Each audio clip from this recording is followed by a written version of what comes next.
27 বছরের এক যুবক তরবারি নিয়ে দৌড়ায় আমার নবীকে জবাই করার জন্য। কয় বছর? 27 বছরের যুবক তরবারি নিয়ে দৌড়ায় আমার নবীরে জবাই করবে। রহমতের নবীর চেহারা দেখা তরবারি ফালায় কয়, ইয়া রাসূলুল্লাহ, বেয়াদবি মাফ করবেন, তরবারি নিয়ে আমার কল্লা কেটে দেন আর কালেমা রশি আগে গলায় লাগায় দেন।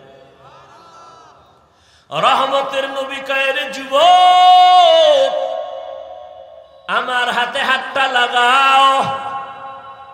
রহমতের নবীর হাতে যখন হাত লাগাইছে, পাওয়ার হাউসের বিদ্যুতের আকর্ষণ ঈমানের নূর সিনায় ঢুকে গেছে। 1 মিনিটের মাথায় কালেমা পইরা তরবারি নিয়ে দাঁড়ায় বাইতুল্লাহর পাশে গেছে। ডাক দিয়া কয়, 5 মিনিট আগে আমি ছিলাম মুহাম্মদের দুশমন, এখন আমার নবী আমার জীবনের আপন। কেউ যদি মুহাম্মদের বিরুদ্ধে দাঁড়াও, মুহাম্মদের প্রয়োজন নাই, আমার তরবারির সামনে চলে আয়। 13 বছর বয়ান শুনিয়ে কালেমা পড়ে না, এর নাম কফাল। আর 27 বছরের যুবক নবীরে জবাই করতে গিয়া কালেমা পড়ছে, নাম কি? এর নাম কফাল। ও বাগেরহাটের মুসলমান, বহুদিন ধরে প্রচারণা, অনেক মানুষ ওয়াজে আসার কথা শুনে আসে নাই, আর একদল মানুষ আসছে কিন্তু বেহেশতের প্যান্ডেলে ঢুকতে পারে নাই, কফাল। আর একদল বসছে কিন্তু মন লাগায় দিল খুইলা বয়ান শুনে না মোবাইলের কারণে, এটাও কফাল। আর একদল বৈশা বয়ান শুনে কিন্তু মা বাবার জন্য দোয়া করার একটা সুযোগ আল্লাহ আজকে দিছে, কিন্তু দোয়া না করে চলে যাবে, এও কপাল ভরা। হেদায়েত বড় কঠিন। আবু জাহাল 13 বছর নবীরে দেখলো, কালেমা কেন পড়ে না? কয় হেদায়েত চায় না, এজন্য পায় না। আর ওমর হেদায়েত চাইছে, আল্লাহ দরজা খুলে দিয়েছে। আল্লাহ কোরআন কেন নাজিল করলেন? তার 2টা কারণ। একটা বললাম মুত্তাকিনদের হেদায়েতের জন্য, দ্বিতীয় কারণ হলো সারা দুনিয়ার মানুষের হেদায়েতের জন্য। 3 নাম্বার কারণ আল্লাহ আর এক আয়াতে বলেন, ওয়া নুনাজ্জিলু মিনাল কুরআনি মা হুয়া শিফাআ ওয়া রাহমাতুল লিল মুমিনিন। আল্লাহ বলেন, আমি কোরআন অবতীর্ণ করলাম দুনিয়ার মানুষের রোগের ঔষধ। কি? শেফা, শেফা মা হুয়া শিফা, ঔষধ দিলেন আমার আল্লাহ। দুনিয়ার সবার জন্য যদি কোরআন ঔষধ হয়, তাহলে দুনিয়ার সবাই হলো রোগী। রোগ ছাড়া কেউ ঔষধ সেবন করে না। আল্লাহর কোরআনের আয়াত বলে, ঔষধ দিলাম কোরআন। এটা শুধু রুহের ঔষধ না, শরীরেরও ঔষধ। শরীরেরও ঔষধ। পৃথিবীর একজন চিকিৎসা বিজ্ঞানী, নাম হলো বু আলী সিনা। শিক্ষিত বাবারা অনেকেই তার নাম জেনে থাকবেন। চিকিৎসা বিজ্ঞানীদের মধ্যে একজন দামি, বু আলী সিনা। তিনি কোথাও এক জায়গায় গেলেন, গিয়ে দেখেন ঘরের মধ্যে এক ব্যক্তি অসুস্থ। এলাকার একজন বুজুর্গ আল্লাহওয়ালা তার শরীরে ঝাড়ফুঁক দিতেছে, মেসেজ করতেছে। বু আলী সিনা পাশে বসলেন। কিছুক্ষণ পরে কাহিনী টাহিনী দেখা, আমি এত বড় চিকিৎসা বিজ্ঞানী, উনি করে কি? ঝাড়ফুঁক দেয়। বলে, মৌলবী কি করো? এডি করো কি? হুজুর কথা বলে না। আবার প্রশ্ন, কি করো? হুজুর বলে, আমি কি করি তুমি গাধা, বুঝবা না। এত বড় চিকিৎসা বিজ্ঞানীর যখন গাধা কইছে, মাথা গরম। এই মৌলবী, এত বড় সাহস! আমারে বকা দিলা কেন? বাজে কথা বললা কেন? হুজুর ওই ইনজেকশন একটা দিয়া হের কাজে আবার নিয়োজিত, আর ও যে কইতেছে শুনে না। বু আলী সিনা দীর্ঘ টাইম হুজুরকে টার্গেট করে ধমক ধমক দিয়া কথা বলে। দীর্ঘ টাইম বলার পরে এবার হুজুরে কয়, ভাই আপনি রাগ করলেন কেন? আবার রাগ করবো না মানে? কেন, আমি কি আপনার গালে হাত দিছি, শরীর টাচ করছি? কয় না। আপনি রাগ করবেন কেন? আপনি আমাকে গালি দিলেন কেন? কারে ভাই আমি একটা মুখে কথা বলছি, এতে আপনার রাগ হওয়ার কি আছে? আমার মুখ দিয়ে বলছি, আপনার গায়ে তো আমি হাত দিই না।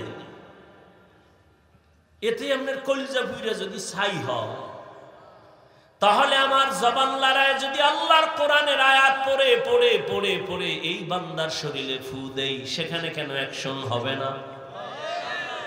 আউলিয়ারা কারে উকবা ইখতিয়ার, জাহেলারা কারে দুনিয়া ইখতিয়ার। মাইলে মোমেন সোয়ে মোমেন মিশাওয়াত, মাইলে কাফের সোয়ে কাফের মিশাওয়াত। বুঝে না, বুঝে না, বুঝার চেষ্টাও করে না, বিরোধিতা করে। কপাল এত খারাপ। আমাকে বলেন তো, একটা দুধের বাচ্চা খুব ফুটফুটে সুন্দর গোলাপ, এর দিকে এক ঘাঞ্জা করে নজর লাগাইছে। বাচ্চাটা ক্রমান্বয়ে অসুস্থ, খানা দানা ছেড়ে দিছে। এরকম ঘটনা আপনাদের জীবনে জানা আছে? বলেন, সত্য কথা বলেন। তাহলে একটা গাঞ্জাখোর বেনামাজি বেআমলওয়ালার নজরের মধ্যে যদি পাওয়ার আছে না নাই? দেখতেছে গাভীর দুধ হইছে 20 কেজি, ও মাথায় হাত দিয়ে কয় সর্বনাশ, এত দুধ। পরের দিন থেকে 13 কেজি। আপনারা দেখছেন না কদু গাছ লাগায় জুতা টানায় মাঝখানে জুতা? কেন? কেন? বরকতি জুতা তো নমরুদের গালে লাগছে। জুতা টানাইলে কদুগুলো আর পোকে ধরবে না, বরকত বেশি, বড় বড় কদু হবে জুতার উছিলায়, নাকি? কথা বলেন না কেন? তো কেন জুতা টানায় বলেন? কার বদনজর? কোন পিসাবে? তাহলে একটা গান বুঝ, যুবকেরা বুঝ, ভালো করে বুঝ। মানো আর না মানো সেটা আল্লাহর হাতে, আমার ওই দায়িত্ব না। বুঝ ভালো করে। একটা গাঞ্জা করবে আমলওয়ালার নজরের মধ্যে যদি রিয়াকশন হয়, বাচ্চার মধ্যে যদি হয়, একটা গাছের মধ্যে যদি হয়, একজন তাহাজ্জুদওয়ালা, জিকির করনেওয়ালা, হালাল খানেওয়ালা, মুত্তাকি পরহেজগার যদি নেক নজর লাগায়, তার নজরে কেন পাওয়ার হবে না? আউলিয়ারা কারে উকবা ইখতিয়ার, জাহেলারা কারে দুনিয়া ইখতিয়ার। এই জন্যই তো আমি সারা বাংলাদেশে কসম খাইয়া বলি, আল্লাহর কসম একবার, আল্লাহর কসম দুইবার, আল্লাহর কসম তিনবার, ওয়াল্লাহি বিল্লাহি তাল্লাহি। যারা বলে আমি ওলিয়া উলিয়া মানি না, ওরা কোরআন শরীফ মানে না, ওরা বুখারী শরীফ মানে না, ওরা ভণ্ড, ওরা বাতেল। এদেরকে যারা ভণ্ড বলবে না, তারাও বাতেল। কোন বাংলাদেশ না, সারা দুনিয়ার কোন মায়ের সন্তান যদি থাকো, দাঁড়াও। আমি তো বলে গেলাম 3 বার কসম খায়া, যারা বলে ওলি মানি না, আউলিয়া মানি না, ওরা কোরআন মানে না, ওরা বুখারী শরীফ মানে না, ওরা ভণ্ড। ওদের যারা ভণ্ড বলবে না, তারাও ভণ্ড। আল্লাহ হেদায়েত দান করুন। এরে আল্লাহর গোলাম, এবার আসি প্রথম কথা, কোরআন আল্লাহ কেন দিলেন? আচ্ছা, এই কথাটা ফিনিশিং দেই। সারা দুনিয়ার মানুষের রোগীর জন্য আল্লাহ ঔষধ দিলেন কোরআন। রুহের জন্য কোরআন ঔষধ। ঔষধ না? আল্লাহ কোরআনে বলেন, ইন্নামাল মুমিনুনা আল্লাযীনা ইযা যুকিরাল্লাহু ওয়াজিলাত কুলুবুহুম ওয়া ইযা তুলিয়াত আলাইহিম আয়াতুহু যাদাতুহুম ঈমানা ওয়া আলা রাব্বিহিম ইয়াতাওয়াক্কালুন।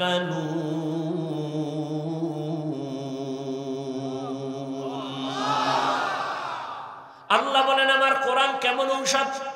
এই তেলাওয়াত যত করবে তত ঈমানের পাওয়ার বাড়বে, পাওয়ার বাড়বে, পাওয়ার বাড়বে। কয় আমার চোখে একটা সানগ্লাস লাগাইছি, চশমা, আমার আয়নার পাওয়ার আছে কত? 50 - কারো চোখের আয়নার পাওয়ার আরো বেশি। কেন? কয় 10 হাত দূরে যা আছে এই পাওয়ারে দেখবা, আরো পাওয়ার বাড়াও। 50 হাত দূরে আছে দেখবা, আরো পাওয়ার বাড়াও। গ্লাসের 100 হাত দূরেরটা দেখবা, আরো পাওয়ার আলা গ্লাস লাগাও। চন্দ্র উঠছে নাকি উঠে নাই? রমজান মাসের আগে হেলিকপ্টার নিয়ে উপরে উঠা ওই দূরবীন দিয়া ক্যামেরা লাগায়া দেখে, পাওয়ারওয়ালা আয়না লাগায়া 500 মাইল দূরেরটা দেখে, 1000 মাইল দূরেরটা দেখে। বুঝেননি? ঠিক যারা কোরআন তেলাওয়াতে কলবের পাওয়ার বাড়বে, পাওয়ার বাড়বে, পাওয়ার বাড়বে, ওই কলবের আয়না দিয়া যখন নজর দিবে, ওই বান্দা এখানে বৈশা সারা দুনিয়া দেখবে। সময় হইলে জবাব আরো দিব, আল্লাহ যদি মনে রাখায়। কারণ আমরা তো মুখস্থ করা বয়ান করি না, আর ডায়েরি দেখেও করি না। আর এখানে কি বয়ান করবো এটা বাসার থেকে লিস্টি করে আসি নাই। আউযুবিল্লাহ পড়ার মধ্যে ঘুরছি, জেহেন ঘুরাইছি কোন আয়াতটা পড়বো। বিসমিল্লাহ যাইয়া এই আয়াত সামনে আসছে, জেহেনে ওই আয়াত পড়ে ফেলছে।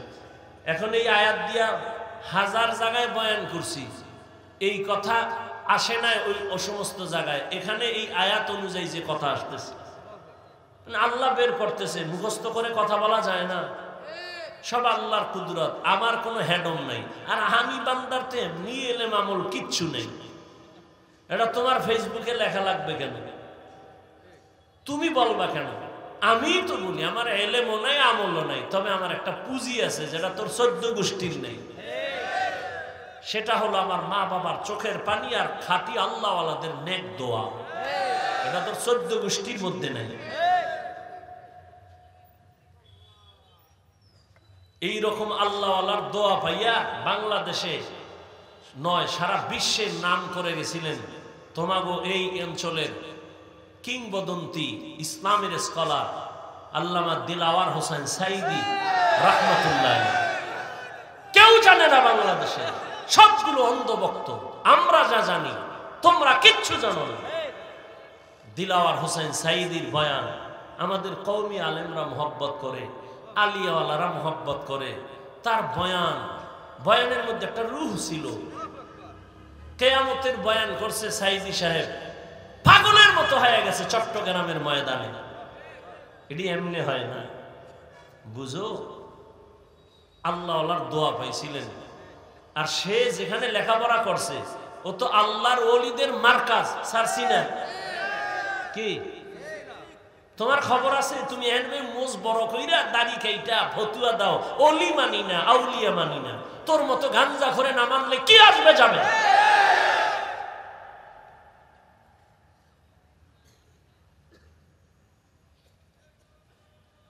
বয়ান তো সবাই করে, ইমামতি তো সবাই করে। কারো তেলাওয়াতে দিল কেড়ে নেয়, কারো তেলাওয়াতে মজা লাগে না। কেন? এগুলো রূহ। তেলাওয়াতের রূহ আছে, বয়ানের মধ্যে রূহ আছে। এই রূহটা আসে বয়ানের আকর্ষণ আল্লাহ চোখের পানিতে দেয়, আল্লাহওয়ালাদের নেক দোয়ার কারণে আসে। এটা এমনি না। একটু আগে বলছি না, থানায় আসামি নিয়ে ফিডায় কাঁদে না, আর ওয়াজের প্যান্ডেলে আল্লাহর প্রিয় বান্দাদের বয়ানে মানুষ কাঁদে কেন? ওরে মারলো কে? বুঝো।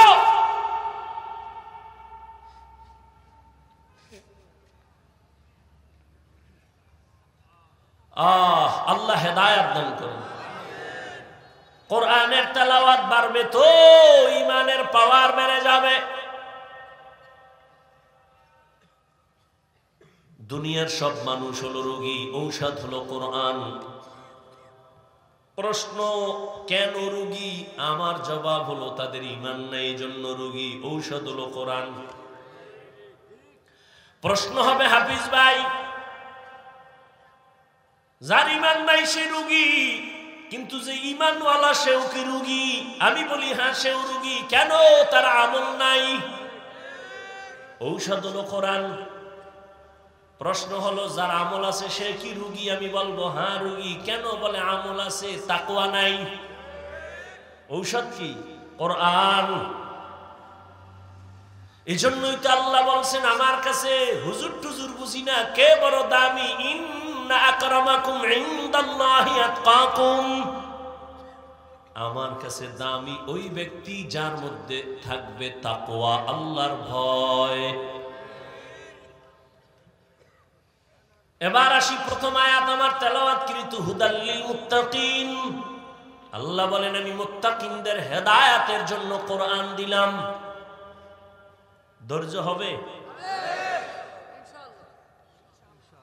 মুত্তাকিনদের হেদায়েতের জন্য কোরআন দিলাম। এবার একটু বুঝার চেষ্টা করি মুত্তাকি কারা, যাদের মধ্যে থাকে তাকওয়া। তাকওয়া মানে কি? আল্লাহর ভয়। কার ভয়? এখন আমি যদি আপনাদের প্রশ্ন করি, আপনারা কারা কারা আল্লাহকে ভয় করেন? যদি করি, বাঙালি বড় চালাক, দুই হাত উঠায় পারলে পা দুইটাও আলগি দিয়ে কইব আমরা 4 রাত পায় আল্লাহরে ভয় করি, হুজুরগো থেকে বেশি করি। তা নামাজ পড়ো না কেন? সেটা ভিন্ন কথা। ওই আজান হইছিল তো একজনে নামাজে, আর একটা যুবক বয়ে বয়ে খুব ধ্যানে আছে, ভাই চলো আজান হইছে নামাজ। কয় ভাই আমি মারাত্মক পেরেশানিতে আছি। কি কয়? চিন্তা করে দেখলাম যে দুনিয়াতে সেই লইয়া যে দৌড়াই, কবরে তো আমার একা থাকতে হবে। আমি সেই চিন্তায় পাগল হয়ে গেছে, নামাজ টামাজ বাদ দাও, তুমি যে পড়ো, আমি পেরেশান হয়ে গেছে, আমি একা কেমনে কবরে থাকবো। জিন্দগি মে বন্দগি তু করনা হে, जिंदगी में बंदगी तू करना है, जिंदगी बे बंदगी शर्मिंदा है, जिंदगी बे बंदगी शर्मिंदा है। यहाँ हम सब मुसाफिर दिल ना लगा, अहले दिल की नजर से रूह करता जा, शाह दौलत सब फकीर गर नेक नेहे, शाह दौलत सब फकीर गर नेक नेहे, जिंदगी में बंदगी तू करना है, जिंदगी में बंदगी तू करना है, जिंदगी बे बंदगी शर्मिंदा है, जिंदगी बे बंदगी शर्मिंदा है। আল্লাহ বলেন আমি মুত্তাকিনদের হেদায়েতের জন্য কোরআন অবতীর্ণ করলাম। মুত্তাকি কারা? যাদের মধ্যে থাকবে তাকওয়া। তাকওয়া মানে আল্লাহর ভয়। এখানে সবাই বলে আমি আল্লাহকে ভয় করি, আমি নামাজ 5 ওয়াক্ত পড়াও বলি ভয় করি। আপনি নামাজ বাদ দিয়ে বলেন আল্লাহকে ভয় করি। দুই দলের ভয় কি সমান? ভালো করে মনে রাখবেন, একটা সন্তান মা বাবারে ভয় করে, প্রমাণ মা বাবার সামনে অন্যায় করে না। একটা ছাত্র শিক্ষকের ভয় করে, অন্যায় করে না কেন? ফিডার ভয়। ঠিক যেই মানুষ আমার আল্লাহকে আসলেই ভয় করবে, গলায় ছুরি লাগাবে, দাড়ির মধ্যে ছুরি লাগাবে না। আসলে সে মুখে মুখে ভয় করে, অন্তরে আল্লাহর ভয় নাই। আর আল্লাহর ভয় অর্জন করার জন্য একমাত্র ঠিকানা হলো লিকুল্লি শাইইন মা'দিনুন ওয়া মা'দিনুত তাকওয়া কুলুবুল আরিফিন। ভালো ভালো জিনিস রাখার গোডাউন আছে, তাকওয়ার গোডাউন হলো আল্লাহর প্রিয় বান্দাদের কলব। তারা যখন ধ্যান দিয়া তাকাবে, অন্তরে তাকওয়া ঢুকবে, তাকওয়া ঢুকবে আল্লাহর ভয়। আমার একটা সত্য কথা বলেন তো, আপনারা মিথ্যা বলবেন না, খবরদার। একেবারে সাক্ষী আল্লাহকে রেখে বলেন তো, এই যে বয়ানে বসছেন, সত্যি করে বলবেন ওলামায়ে কেরামের এই বয়ান শোনার দ্বারা কি একটু হলেও আপনার অন্তরে ধাক্কা লাগছে? লাগছে? আল্লাহ বিবেক দিছেন, পশুকে দেন নাই, মানুষকে দিছেন। একটু ভাবেন তো, 2 ঘন্টার বয়ানে যদি আপনার দিলে একটু ধাক্কা লাগে, তাহলে যেই মানুষটা আল্লাহর প্রিয় বান্দা আলেম ওলামাদের সাথে বছরকে বছর কাটাবে, সে তো এরকম ধাক্কা লাগতে লাগতে লাগতে লাগতে গুণামুক্ত হয়ে আল্লাহর ওলি হয়ে কবরে যাবে। কেন বিরোধিতা করেন? নবী আর আসবেন, সাহাবায়ে কেরাম আসবেন, আইম্মায়ে কেরাম আসবেন, তো ইসলাম তো আলেম ছাড়া কোথা থেকে পাবেন? উলামায়ে কেরাম সারা কোরআন সুন্নাহর আর সঠিক আয়োজন, সঠিক ব্যাখ্যা, সঠিক দিক নির্দেশনা আর কারো দ্বারা পাওয়া, তো কেন আলেমের বিরোধিতা করেন? আপনার ভালো লাগে না, অন্তত চুপ থাকেন। বিরোধিতা করে আপনি কেন নিজের ক্ষতি টেনে আনেন? আলেমের তো ক্ষতি হবে না, ক্ষতি তো আপনার হবে। কি এই আলেমের বিরোধিতা কইরা আলেমের ক্ষতি হইছে? যারা বিরোধিতা করছে তাদের ঘরবাড়ি ছাড়া। কি তোমরা যারা বিরোধিতা করো তোমরাও গাট্টি গোল রাখো, তোমরা কখন যে কেউ তো পালাইছে, তোমার পালাবারও সুযোগ থাকবে না। গাট্টি রেডি রেখো। ওই দাড়ি খেইটা মোষ লম্বা কইরা তেল লাগায়া মাস্তানি করো না। স্বাধীন স্বাধীন খেয়ে ঘুমাও না। কিসের স্বাধীন? স্বাধীন যদি হয়ে থাকে বাংলাদেশ, চট্টগ্রামে আইনজীবীর গলায় ছুরি চলে কেন?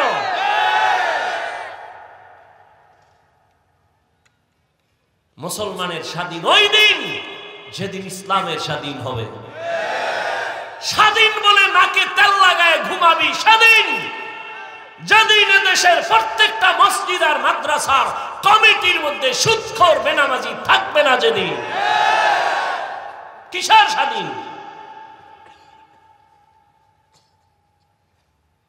চরমনাইয়ের মাঠে বলেছি কাফন কিনে রেডি রাখো।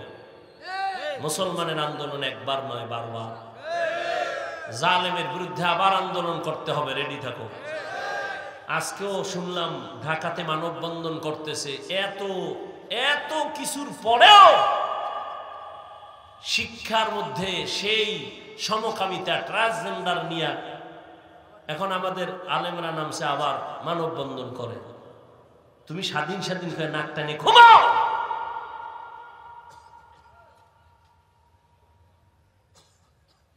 আল্লাহ হেদায়েত দান করুন। আল্লাহর ভয় অন্তরে জমা করার জন্য আল্লাহর খাঁটি ওলি যারা, তাদের নেক নজর লাগাও, কারণ তাদের নজরে পাওয়ার দলিল কোরআনে ওই পাওয়ারকে বলে ফুরকান। ইয়া আইয়ুহাল্লাযীনা আমানু ইন তাত্তাকুল্লাহ ইয়াজআল লাকুম ফুরকানা। আল্লাহ বলেন যারা ঈমান আনার পরে তাকওয়ার উপরে চলবে, আমি আল্লাহ তাদেরকে ফুরকান নামের পাওয়ার দান করব। মা মানাল ফুরকান হুয়া নূরুম মিন ইলাহি। ফুরকান মানে আল্লাহর দেওয়া একটা নূরের আলো। মা ফুররিকা বিহি বাইনাল হাক্কি ওয়াল বাতিল। ওই নূরের আলো দিয়া বান্দা হক বাতিল নির্ণয় করে হকের পথে আগায় যাবে, কেউ তার পেছনে টেনে রাখতে পারবে না। এই পাওয়ারকে হাদিসে বলছে ফেরাসাত। ক্বালা রাসূলুল্লাহ সাল্লাল্লাহু আলাইহি ওয়া আলিহি ওয়াসাল্লাম ইত্তাকু ফিরাসাতাল মুমিন ফাইন্নাহু ইয়ানজুরু বিনূরিল্লাহ। আল্লাহর নবী বলেন, ও মুমিন, ফেরাসাতের পাওয়ারকে ভয় করিও, কারণ আল্লাহর প্রিয় বান্দারা ফেরাসাতের পাওয়ার দিয়ে অনেক দূর দেখে, তুমি দেখো না। আর এটা এমনি দেখে না, আল্লাহর দেওয়া নূরের আলো দিয়ে তারা দেখে। খলিফাতুল মুসলিমিন খুতবা দিতেছেন, হঠাৎ করে মাঝখানে একটা অন্য শব্দ বলে ফেললেন, অপ্রাসঙ্গিক। ইয়া সারিয়াতাল জাবাল, ইয়া সারিয়াতাল জাবাল, ইয়া সারিয়াতাল জাবাল। ওই সারিয়া, পাহাড় পাহাড় পাহাড়। ওমর যেখানে বসে আওয়াজ দিছেন, এই সারিয়া দাঁড়া, পাহাড়। সারিয়া কই? বলে ওমর যেখানে আছে ওখান থেকে 2000 কিলোমিটার দূরে। কয় হাজার? 2000 কিলোমিটার দূর ইরানে যুদ্ধ চলে। সারিয়াকে জিজ্ঞাসা করা হলো দেশে আসার পরে, সারিয়া ওমরের আওয়াজটা শুনছো কিনা? বলে কাছে বসে যেমন শোনা যায় তেমনই শুনেছি। আউলিয়ারা কারে উকবা ইখতিয়ার, জাহেলারা কারে দুনিয়া ইখতিয়ার। কেমনে দেখছেন? চামড়ার চোখ দিয়া? কি দিয়া? আল্লাহর দেওয়া নূরের আলো দিয়া। আল্লাহ এই পাওয়ারটা তার বিশেষ মুত্তাকি যারা তাদেরকে দান করেন। তাকওয়াওয়ালা ছাড়া এই পাওয়ার কেউ পায় না। আল্লাহর তাকওয়া, আল্লাহর ভয় অন্তরে জমা করে নেও। আল্লাহ এখানে আরো কথা সামনে বলছেন, কারা তাকওয়াওয়ালা। সবাই যদি বলে আমি আল্লাহকে ভয় করি, মানা যাবে না। আমি 6টা গুণের কথা বললাম, যাদের মধ্যে পাইবা তাদের মধ্যে তাকওয়া আছে, বুঝবা। কয় গুণ? يؤمنون بالغيب ويقيمون الصلاة ومما رزقناهم ينفقون والذين يؤمنون بما أنزل إليك وما أنزل من قبلك وبالآخرة هم يوقنون। এই 6 গুণওয়ালারা মুত্তাকি, এদের পুরস্কার দিব 6টা দুনিয়াতে। কয়টা? দুনিয়াতে 6টা, আখিরাতে আরো 2টা। কয়টা হইল? আখিরাতের প্রথম পুরস্কার বিনা হিসাবে জান্নাত। কার জন্য? গাঞ্জাখোর যারা বিড়িটা নেয় ওর জন্য। মুত্তাকিনদের জন্য প্রথম আখিরাতের পুরস্কার বিনা হিসাবে জান্নাত। দ্বিতীয় পুরস্কার পর্দা ছাড়া, প্যান্ডেল ছাড়া, ডাইরেক্ট আমার আল্লাহর সাথে হবে মুলাকাত। ইয়া ইলাহি তু মেরা মাবুদ হ্যায়, ইয়া ইলাহি तू मेरा माशूक है, या इलाही मुझसे मुझको दूर कर, ताकि देखो मुझ में तुझको एक नजर। এরে আল্লাহর বান্দারা, আর একটু সামনে আগাবো। আল্লাহ মুত্তাকিনদের হেদায়েতের জন্য কোরআন দিলেন। এখানেও প্রশ্ন কঠিন, সময় আমার নাই।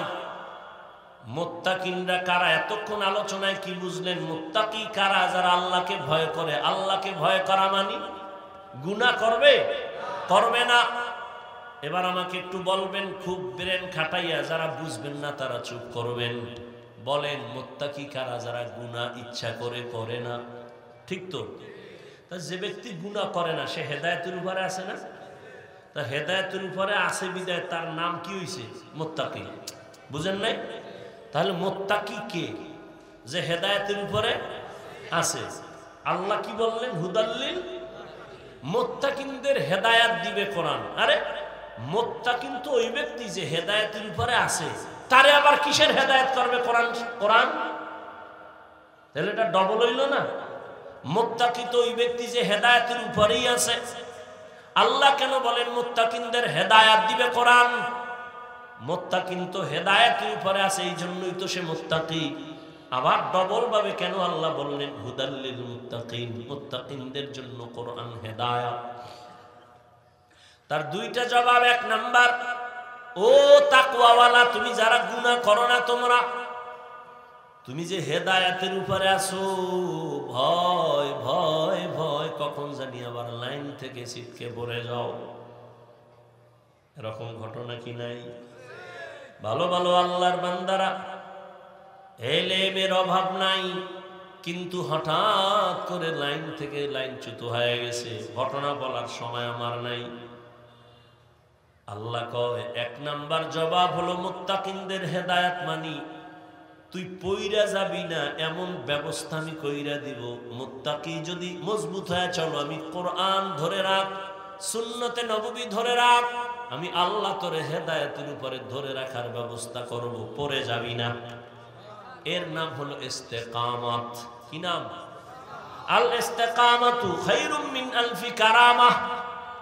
ইস্তেকামাত মজবুতি, এটা এত দামি যে একজন প্রিয় আল্লাহওয়ালার 1000 অলৌকিক ঘটনার থেকেও দামি। এজন্যই তো আল্লাহ পাক বলেন নামাজের প্রত্যেক রাকাতেই তো আমরা হেদায়েত চাই, ইস্তেকামতের হেদায়েত, সিরাতাল মুস্তাকিম। তাহলে মুত্তাকিনদের জন্য কোরআন হেদায়েত। প্রথম তরজমা যে লাইনে তুমি মজবুত থাকবা, পড়ে যাবা না। মুত্তাকিনদের হেদায়েত কোরআন। তার দ্বিতীয় জবাব হলো আল্লাহ বলেন আমি আল্লাহ আমার কুদরতের দ্বারা তোকে জান্নাত পর্যন্ত পৌঁছায় দিব। আতিনা ফি দারে দুনিয়া না হাসান আতিনা ফি দারে উকবা না হাসান ইয়া গিয়াসাল মুস্তাগীসিন ইহদিনা লিফতিখারা বিল উলুমে ওয়াল গিনা। ও আমার কলিজার যুবক বাবারা, এত বয়ান দাওয়াত ও তাবলীগীদের বয়ান, পীর মাশায়েখের বয়ান, জুমার খতিবের বয়ান, আমগো বক্তাদের বয়ান, পাগলের মতো দৌড়াই 12 মাস। এমন একটা দিন নাই, রাত নাই, বৃষ্টি নাই, গরম নাই, ফজর নাই, জোহর নাই, রাত নাই, দিন নাই, বয়ান আর বয়ান, বয়ান আর বয়ান। লক্ষ লক্ষ টাকা ভাড়া দিয়া কপ্টারে নেওয়ার জন্য মানুষ দাঁড়ায় থাকে, বয়ান আর বয়ান, ফলাফল বড় জিরো। 13 বছর 14 বছর কমিটি ওয়াজ করায়, চায়ের দোকানে বয়া বাহাদুরি করে, আমগো ওয়াজ অমুক বক্তারে আনছি, কেমন লাগলো? কিন্তু ওই কমিটির লোকেরা ঠিক মতো নামাজ পড়ে না, দাঁড়িয়েও রাখে না। এহেনের দেখই না, সারা দেশের অবস্থা তো এমনই। বলেন না কেন? বলে কি কয়, আমগো দ্বারা তো অনেক মানুষ লাইনে আসছে, আমরা না আইলে আর সমস্যা কি, আল্লাহ উসিলা মাফ করবে। এরে আল্লাহর গোলাম হে যুবক, এত বয়ানের পরেও কেন বাবা আমলের খাতা শূন্য? আমি যে এতক্ষণ বয়ান শুনাইছি, একবারও বলি নাই ও বাগেরহাটের মুসলমানেরা স্কুল সাইরা মাদ্রাসায় যাও, টুপি লাগায় তসবি লাগায় হুজুর হও, একবারও কিন্তু বলি নাই। বলছি আমি কওমি মাদ্রাসার সন্তান, তোমরা কওমি মাদ্রাসায় যাও, না হয় তোমরা ধ্বংস হবা, বলি নাই? বলছি আমি দাওয়াত ও তাবলীগের লাইনের সন্তান, আমি পীরের মুরিদ, তুমি যদি ওই রাস্তায় না যাও ধ্বংস হবা, একবারও বলি নাই। খেয়াল করো, ফিনিশিং এ নিয়ে আসতেছি বাবা। আমি একবারও বলি না, বরং আমি তোমার পক্ষে একটু দোয়া করে যাই। সব মানুষের দোয়া আমিন কবুল না হয়ে পারে না, আমি দোয়া করে যাই তোমার পক্ষে। ও যুবক, স্কুলে পড়ো আলহামদুলিল্লাহ, কলেজে পড়ো আলহামদুলিল্লাহ, চাকরি করো আলহামদুলিল্লাহ, ব্যবসা করো আলহামদুলিল্লাহ। তুমি ডাক্তার হও, ইঞ্জিনিয়ার হও, প্রফেসর হও, ব্যবসায়ী হও, চাকরিজীবী হও, বাধা নাই, বাধা নাই, বাধা নাই। তবে আমার ছোট এক দাবি হলো, বেয়াদব জীবনে হইও না। খবরদার বেয়াদবি করিও না, মা বাবার সাথে বেয়াদবি করিও না, শিক্ষকের সাথে বেয়াদবি করিও না, আলেম ওলামার বিরোধিতা করে বরদোয়া নিও না। তোমার আচরণে কোনদিন মা বাবা যেন কষ্ট না পায়, কষ্ট পাওয়াই বরদোয়া। তোমার ব্যবহারে আমি কষ্ট পাইছি, এটাই বরদোয়া। তোমার আচরণে দিলটা খুশি হইছে, এটাই দোয়া। মা বাবারে মনে কষ্ট দিয়া জীবনে সফল হবি না, কসম আল্লাহ। শিক্ষকের মনে কষ্ট দিলে জীবনে সফলতা আসবে না, আল্লাহর কসম। আলেম ওলামাদের মনে কষ্ট দিয়া জীবনে সফলতা আনতে পারবা না, আল্লাহর জাতের কসম। অতএব তুমি ডাক্তার হও, আদবওয়ালা আদর্শওয়ালা ডাক্তার হও, আদর্শবান ইঞ্জিনিয়ার হও, আদর্শওয়ালা প্রফেসর হও, আদর্শবান ব্যবসায়ী হও। যদি গাদ্দারি আর বেয়াদবি করিয়া ডাক্তারও হও, তাসলিমার মতো জুতার বাড়ি খাইয়া দেশ ছাইরা পালাইতে হবে। ঢাকা কলেজের প্রফেসর আহমদ শরীফ এত বড় বেয়াদব যে আল্লাহর উপরে এতটা বেজার হয়ে গেল, যেই বেয়াদবির কারণে ওর মরণের পরে কবরও হয় নাই। ওর কপাল এত খারাপ, জোর কবরও হয় নাই। কেউ চাই যে জিয়ারত করবার কোনো উপায় নেই। এমন প্রফেসর এই জাতি চায় না। ডাক্তার হও, ইঞ্জিনিয়ার হও, ব্যবসায়ী হও, চাকরিজীবী হও, কিন্তু বেয়াদব হইও না, মা বাবারে কষ্ট দিও না রে বাবা। ও যুবক বাবারা, দেখো একটু বাস্তবে, তোমার মতো যুবক জীবনে মাদ্রাসায় পড়ে না, আলিফ বা তাও শিখে নাই, স্কুলে পড়ে, কলেজে পড়ে, সত্য কথাটা সাক্ষী দাও, 5 ওয়াক্ত নামাজ পড়ে আসেনি। আর ওয়াজের দরকার নাই, এই ওয়াজটাই তোমার ওয়াজ। তোমার বিবেকটাকে জিজ্ঞাসা করো, তুমি কেন নামাজ পড়তে পারো না? তোমার মতো যুবক রাস্তায় গাড়ি চালায়, নামাজ পড়ে, বলো বাবা তুমি কেন পারো না? তোমার মতো যুবক র্যাব, আর্মি, পুলিশ, বিডিআরের চাকরি করে, নামাজ পড়ে, তুমি কেন পারো না? ঢাকা কলেজে যাও, রাজশাহীতে যাও, জাহাঙ্গীরনগরে গিয়া দেখবা কলেজের ছেলে মাথায় পাগড়ি লাগানো, দাড়ি অনেক বড়, বিশাল জামা পরা, মনে হয় মসজিদের খতিব। কি ভাই তুমি কোন মসজিদে আছো? কয় কোন মসজিদে নাই। এমন কেন? বলে আল্লাহ ওয়ালার নেক নজর লাগছে, আলেমের দোয়া লাগছে। রং পাল্টায় গেছে, কলেজে পড়িও নামাজ সারি না। ও যুবক, তোমার মতো জেনারেল লাইনে পড়িয়াও তো doctor, professor, engineer, OC, DC, SP 5 ওয়াক্ত নামাজ পড়ে। বলো তুমি কেন পারো না? নদীর মধ্যে মাছ ধরে নামাজ ছাড়ে না, কৃষি কাজ করে নামাজ ছাড়ে না। বলো তুমি কেন পারো না? ও পর্দার আড়ালের আম্মা জান, এতক্ষণ আপনাদের সন্তানদের যত বয়ান শুনাইলাম, আপনাদের নেক নজর আর দোয়া না থাকলে সম্ভব হবে না। কারণ এই মায়ের অবদানেই যত সন্তান ভালো হয়েছে, আবার মায়ের দুর্বলতার কারণে অধিকাংশ সন্তানগুলো চরিত্রহীন হয়ে গেছে। এরে আম্মা জান, আপনাদের জীবন কত ধন্য, আপনারা কত দামি। আপনারা নবীদের মায়ের মতো দামি মা, সাহাবায়ে কেরামের মায়ের মতো দামি মা, আপনারা খাদিজা রাদিয়াল্লাহু আনহার মতো দামি নারী, ফাতেমা রাদিয়াল্লাহু আনহার মতো নারী, আয়েশা রাদিয়াল্লাহু আনহার মতো নারী। এরে আম্মা জান, এই অঞ্চল কি আপনার মতো মা?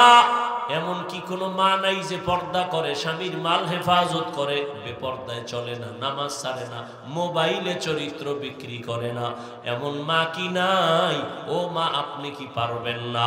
স্বামীর মাল হেফাজত করে নামাজ পড়বেন, সন্তানটাকে ইঞ্জিনিয়ার বানাবেন, তবে বেয়াদব বানাবেন না। সন্তানটাকে ডাক্তার বানাবেন, তবে বেয়াদব বানাবেন না। আদর্শ সন্তানের মা হইয়া কবরে যাবেন, ডাক্তার হইয়াও সন্তান কোরআন পড়ে পড়ে মা বাবার জন্য দোয়া করবে, নামাজ বাদ দিবে না। এরে আম্মা জান, এখনো সময় আছে, তওবা করেন, আল্লাহর মোহাব্বত নিয়ে চলেন। ও আমার কলিজার যুবক, হেদায়াতের মালিক আমার আল্লাহ। এখনো যদি না পারো, কিছু বলার নাই। বয়ানের শুরুতেই তো বলেছিলাম, নবীজিরে 13 বছর দেখলো, কালেমা পড়লো না, কত বদনসিব আবু জাহাল। আর নবীকে জবাই করতে আসিয়া ওমরের মতো বান্দা কালেমা পড়ে মুসলমান হয়ে গেল। জানি না কার কপালটা ওমরের মতো, কার কপালটা আবু জাহালের মতো। এখনো যদি পারো তওবা করে নেও, আর নামাজ ছাড়বা না, দাড়ি কাটবা না, বেপরদায় চলবা না, মা বাবার সাথে বেয়াদবি করবা না। ওলামায়ে কেরামের পরামর্শ নিয়া, শিক্ষকের দোয়া নিয়া, নবীর তরিকা মেনে চলবা। হেদায়াতের মালিক আমার আল্লাহ। যদি অন্তর তৈরি হয়, ও যুবক, মনে মনে একটু আল্লাহকে বলতে থাকো, হে আল্লাহ, এই ময়দানে আমার মতো গুনাহগার কেউ নাই। জীবনে শয়তানের ধোকায় পড়ে কতবার নামাজ ছাড়লা, দাড়ি কাটলা, বেপরদায় চললা, কতবার গুনাহ করে করে জীবনটারে নষ্ট করলা।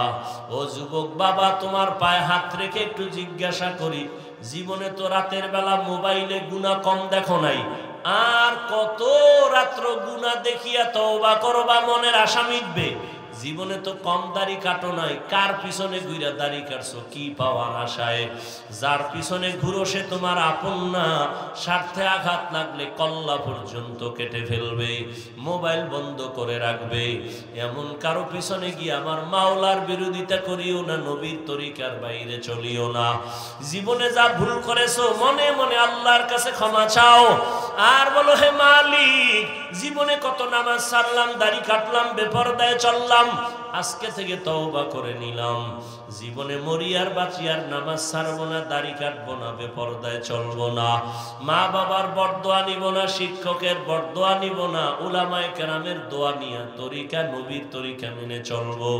তওবা করার মতো যদি অন্তর তৈরি হয়, মুনাফিকি দুর্বলতা যদি না থাকে, খাঁটি তওবার নিয়ত যাদের আছে, দুটো হাত আমার আল্লাহকে দেখায়া দাও।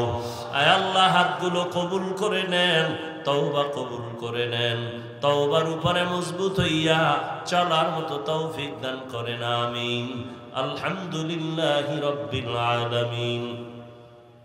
والصلاة والسلام على سيد الأنبياء والمرسلين وعلى آله وأصحابه أجمعين يا أرحم الراحمين يا أرحم الراحمين ইয়া আরহামার রাহিমিন। রব্বিরহামহুমা কামা রব্বায়ানি সগীরা। আল্লাহুম্মা ইন্নাকা আফুউন কারীম তুহিব্বুল আফওয়া ফা'ফু আন্না।